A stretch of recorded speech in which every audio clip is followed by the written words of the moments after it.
All right, so obviously awesome win for our fans, for our kids.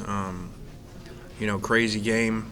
Uh, to be down like that and for them to come back and go to overtime, just a really crazy game, and it was just great to see our guys battle back. And we didn't play great in a lot of areas. We stuttered on offense for a while. We obviously didn't stop the run, but at the end of the day, you just got to score more than they do. Said it all week. We got to get to 1-0, and whether it's 2-0 or 42-41, find a way to win, and we did. And we sent a Christmas present to their kicker. All right, we'll start with Parrish Alford. The defense gave up 400 rushing yards and had 3 key stops in the third and early fourth quarter. What do you take away from that? Repeat that.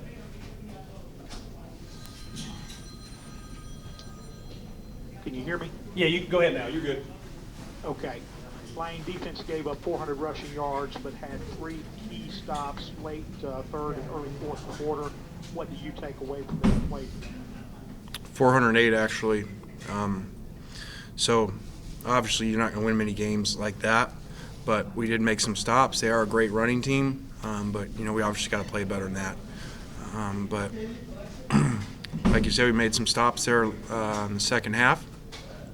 Gave us a chance to win. All right, we'll go to Nick Suss. Lane, on those second half stops, just was something different about the defense, or were you guys just in the right place at the right time? We just talked at halftime. It wasn't really a scheme thing. Guys were there. We were missing tackles. We weren't playing physical up front. I thought we were getting knocked around on both sides of the ball. I don't think we ran the ball well at all on offense. So, luckily, we got some great skill players that bailed us out in the passing game, because in this conference, I don't think you can be finessed and win a lot. So we've got to become more physical. Okay, we'll go to Adam Brown. Coach, just talking about the skill players, can you talk about Jonathan Mingo's play today? I thought Jonathan did great. He's had a great camp. The ball just didn't go to him last week. With so many balls to Elijah and the coverages, and like I said, people are going to figure it out. So Elijah didn't have as big a day. He still had 10 catches, but only 92 yards. So Jonathan stepped up, 128 yards and a couple touchdowns. Okay, we'll go to James, and if y'all could please speak up just a little bit when you're asking your questions. I think it's a little loud press conference. Coach, this is the second week in a row you guys have rushed for under 200 yards. Can you talk a little bit about if you're planning on making some adjustments there, or balancing out the rushing game and the passing game more, or with Corral's play so far, do you kind of plan to continue to, business as usual? Well, obviously we want to run the ball well. We got to, also do what they're giving us. And so this was a cover 3 team, so the box is loaded all the time. So it's hard to run. Look at Auburn; they struggled at times. So they force you to throw the ball by what they do, and 24-29 is pretty effective at that. So, but we do got to run the ball better. We'll go back to Nick. The way your offense responded down 14 points and then again down in overtime, are you at all impressed by how they have responded to adversity so far in these first 2 games, or was this kind of what you expected from them from practice?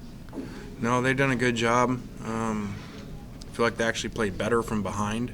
They start fast and we kind of hit a lull when we're ahead or tied, and do better when behind. But it was good. We screwed up the speed option down there on the goal line, by cracking the receiver, so the corner came off, and I thought that was maybe going to haunt us and be the reason we lost, because we should have walked in there and left the ball down on the 1. So really good to fight back from that, because that's hard to overcome. With the 2 fourth downs at the end of each half, the 4th and 2 you punted on, and then the other 4th down you punted on, can you just talk us through your decisions on those, and did you ever seriously consider going for either? I did not. Both were in our own territory. You can't do that.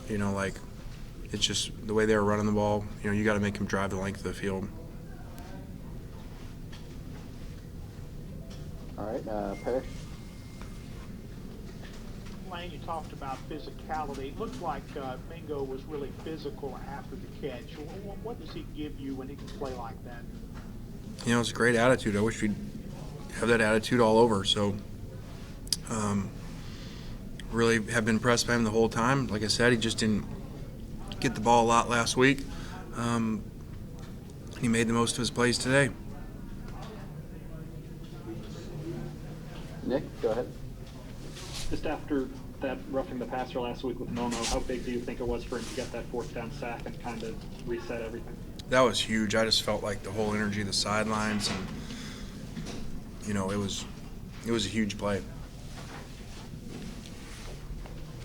All right, any more questions for Coach?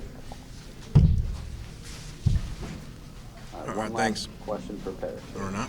Yeah, Lane, if you would just talk a little bit more about Matt's day, quarterback. I know earlier in the week you talked about his footwork a little bit, felt he could improve and making some plays fit. Yeah, I thought he played better today than last week. Last week, guys were wide open, you know. He had to make a lot of really tough plays today against a rush that really was hitting him a lot, and we weren't protecting him real well. So, kid came in and, you know, took a shot in the fourth quarter in the locker room and came back out and played. So, good to see. Did you say he went to the locker room in the fourth quarter? Yeah, he was gone. If we would have went 3 and out, he wouldn't have been, or if they would have went 3 and out, he would not be there. I think he was in there about probably 6-7 minutes. Thanks. Yep. All right. All right,